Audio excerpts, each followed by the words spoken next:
existiu no vestiário após esse jogo, ou em outro momento do campeonato, um sentimento de que, na dúvida, qualquer juiz, não só o Sandro Meira, a maioria dos juízes, tenderiam a apitar a favor do Corinthians? Existia esse sentimento antes do jogo, um pouco de precaução, e esse jogo é um jogo que pode acontecer uma coisa estranha? A gente fica preocupado porque é o que eu falo sempre, né? Fica preocupado com os acontecimentos, né? Foram vários lances dentro do Pacaembu, jogos do Corinthians, e que houveram assim, lances duvidosos e que tudo a favor do Corinthians, nunca a favor do time adversário, por exemplo, né? Não tinha erro para o time adversário, o erro era só a favor do Corinthians. Então a gente, nesse aspecto sim, nesse aspecto a gente não faz falta na entrada da área, não empurra, não chega perto, não toca, porque se tocar pode ser que o cara dê falta, pode ser que o cara dê pênalti. Evitar mesmo o contato físico, né, perto da entrada da área e tudo mais. Isso não só por isso, né, porque a gente sabe que o time do Corinthians é um time de qualidade. Tem jogadores, por exemplo, como o Bruno César, um cara que cobra bem falta, o próprio Ronaldo. Então você tem que ficar, tinha Chicão também, então você já fica meio que, olha, não faz falta na entrada da área porque tem bons cobradores de falta.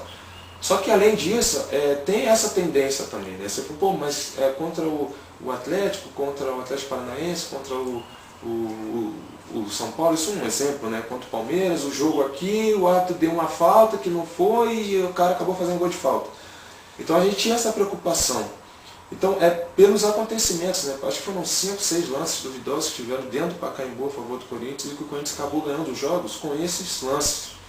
Então isso pra gente era de muita importância. Mas a gente mesmo assim, como eu falei, né? Mesmo assim a gente sabendo disso tudo, a gente acabou indo pro jogo, sabendo que tinha condições de vencer, mas que infelizmente acabou perdendo o jogo justamente num desses erros de arbitragem. Gilberto, existe algum clube que você não jogou e gostaria de ter jogado, ou que você gostaria de voltar a jogar antes de encerrar a carreira? Cara, eu já deixei claro isso, né, em público, que era o Fluminense na realidade, né. Não pelo fato do Fluminense ter sido campeão brasileiro, mas muito pelo contrário, né. Meu irmão já teve, vestindo a camisa do Fluminense também, né. Porque meu pai, eu não conheci meu pai, né. Meu pai, eu perdi meu pai quando eu tinha 6 meses de nascido, isso já faz praticamente 34 anos atrás. E eu fui o único da família, né, do meu primeiro pai, porque minha mãe tem mais 2 irmãos de outros pais, né. E eu fui o único do meu pai que não conheci. Todos os outros conheceram, tiveram contato com meu pai, né, e tudo mais, e eu não conheci meu pai. E depois, já com uns 10 anos de idade, né, mais entendedor de futebol, né, quer dizer, não entendia muito, mas já tinha aquela coisa de torcer, eu perguntei para minha mãe, mãe, qual era o time que meu pai torcia, né? E minha mãe disse que meu pai era tricolor. Então eu passei a torcer para o Fluminense, né, quando criança e tudo mais, justamente por isso, né? Não, talvez, assim, com um carinho, né, pelo meu pai, pelo fato de não ter conhecido. E para homenagear meu pai, mesmo tendo falecido, né, eu gostaria de vestir a camisa do Fluminense para o meu pai, né? Acho que onde meu pai está nesse momento, né, eu acho que se ele me visse talvez com a camisa do Fluminense, eu acho que ele ficaria feliz, acho que ele ficaria contente, né. Minha filha hoje tem 5 anos, é tricolor pelo fato de eu ser tricolor também, ela não entende nada de futebol, mas quer dizer, é um carinho que ela tem por mim. Então se eu pudesse talvez vestir a camisa do Fluminense antes de parar, eu ficaria super feliz, né. Se você reparar em todos os clubes que eu passei, eu sou um cara super profissional, né. Eu nunca nunca amoleci, nunca fiz corpo mole, sempre procurando fazer o melhor, mas nunca beijei escudo nenhum. E o que eu vejo hoje, o cara sai, joga um ano no clube, beija o escudo, vai pro outro, beija o escudo, vai pro outro, beija também, e não tem um carinho por um clube só. E eu nunca beijei escudo de clube nenhum, porque eu sou muito profissional, e o clube que eu, na realidade, admirava, e admiro e tudo, é o Fluminense. Mas é diferente hoje por ser profissional, né? Então hoje eu quero que o Cruzeiro seja sempre, na realidade, fazendo sempre o melhor para o Cruzeiro ser campeão, para o Cruzeiro poder estar sempre entre os primeiros e tudo, mas quando adolescente torcer para o Fluminense. Então se pudesse ter essa oportunidade, assim, antes de terminar a carreira, vestir, nem que seja ali, para ficar ali, né, para vestir a camisa que seja um jogo, um campeonato carioca e tudo mais, seria o Fluminense. Seria a camisa que você beijaria o escudo quando fosse apresentado? Com certeza, cara, porque os outros eu nunca fiz, justamente por ser profissional, por respeito, né, aos outros clubes, né, que já joguei, Grêmio, Vasco, Flamengo, tudo, né.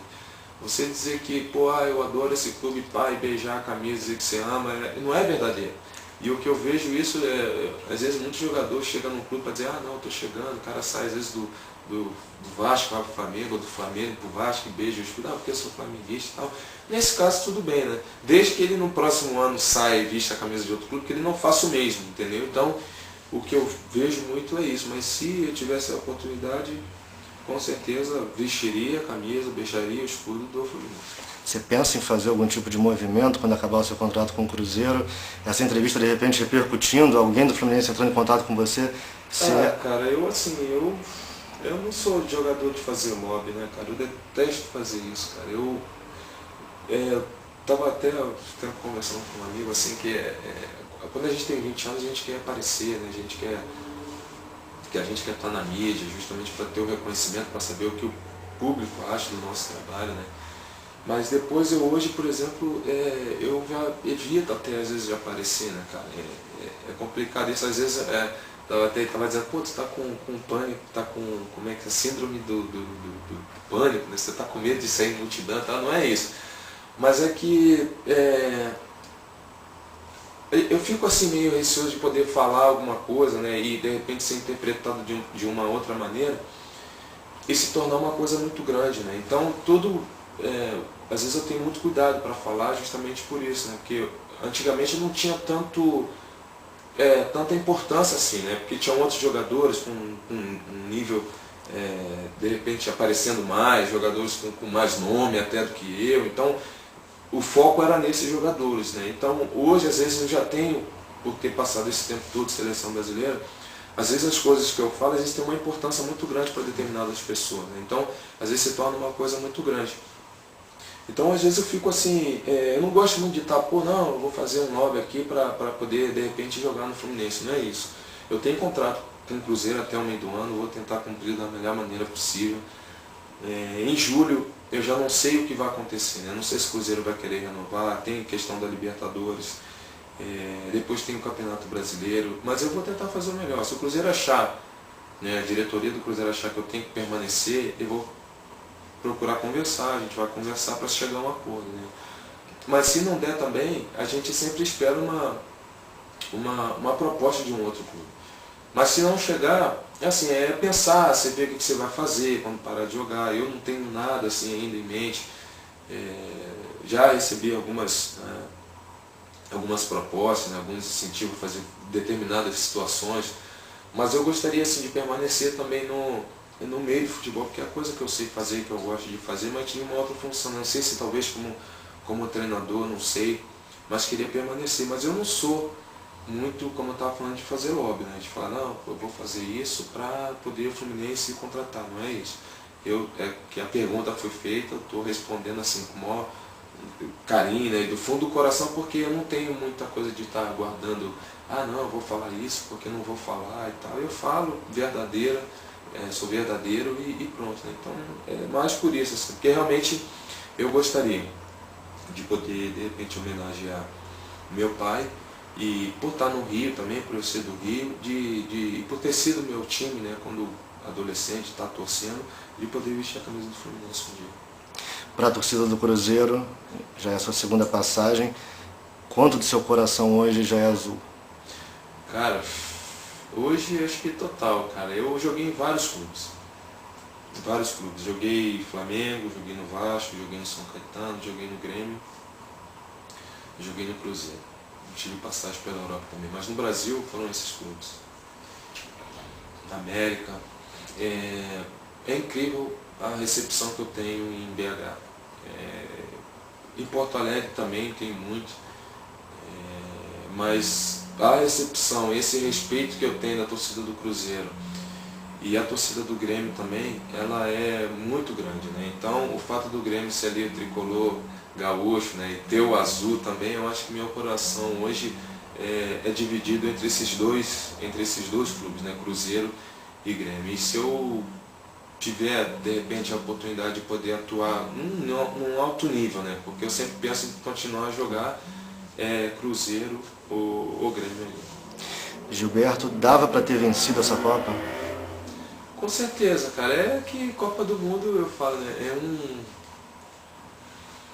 é um torneio de tiro rápido, né, um torneio curto, né, e pode acontecer de tudo, né, às vezes a melhor, tipo, várias Copas já acontecendo isso, né, várias seleções montadas, excelentes seleções, não conseguir conquistar, perder às vezes num detalhe. Eu acho que a Copa na África foi muito isso. A seleção brasileira jogou muito no primeiro tempo contra a Holanda. No segundo tempo estava bem controlado o jogo até tomar o gol de empate, né? A gente se destabilizou e isso fez com que a Holanda virasse o jogo e a gente não tivesse mais força para empatar, né? Então, muitas pessoas falam que foram várias as situações, né? Por jogador não ter sido convocado, pelo fato da seleção ficar nervosa, porque o treinador era nervoso, passava esse nervosismo para os jogadores. Eu acho isso muito pelo contrário, né? Eu acho que o Dunga, no seu dia a dia, era uma pessoa super animada, brincava, contava piada, era um cara super sossegado, né? Nós jogadores também, mas que a gente acabou perdendo um detalhe, que foi o escanteio, e eu acho que a bola, do jeito que ela veio, né, com desvio no primeiro pau, só o Sneijder poderia fazer o gol, porque ela veio muito baixa.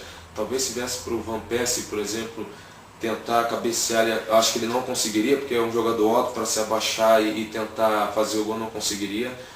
Mas são detalhes que faz parte, né, às vezes, de uma derrota, e que só serve mesmo para a gente poder crescer, né, para a gente poder evoluir, melhorar. E a única coisa que fica de ruim, assim, para mim, foi o fato de ter disputado 2 Copas e não ter conseguido conquistar uma, né. Isso para mim ficou muito difícil de digerir, né, porque eu pensava de pelo menos disputar uma Copa do Mundo e ser campeão mundial, como vários outros jogadores conseguiram, né, de poder botar lá no meu currículo lá como atleta. Eu fui a 2 e não consegui, mas como eu te falei no início da entrevista, né, assim mesmo eu me sinto um jogador realizado. Assim mesmo eu me sinto um jogador respeitado, um jogador que conseguiu conquistar com as minhas próprias forças tudo que eu consegui.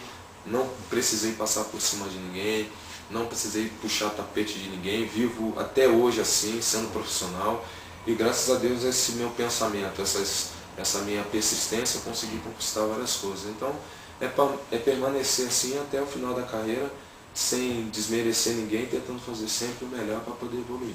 Você tem alguma dúvida que seu pai, onde quer que esteja nesse momento, tem muito orgulho de você? Eu acho que sim, cara. Não só por isso, não, né, mas por tudo que eu faço. Isso não é você se vangloriar, mas é pela ajuda que dou aos meus irmãos, à minha família, até mesmo a desconhecidos, né? Então eu tenho certeza, aonde que meu pai esteja nesse momento, meu pai está dando risada, está feliz, está vendo que tudo possível que eu poderia fazer, eu estou fazendo para minha família. Gilberto, muito obrigado pela participação na Opinião do Carvalho e que você continue brilhando aos 34 anos, está que nem vinho, né?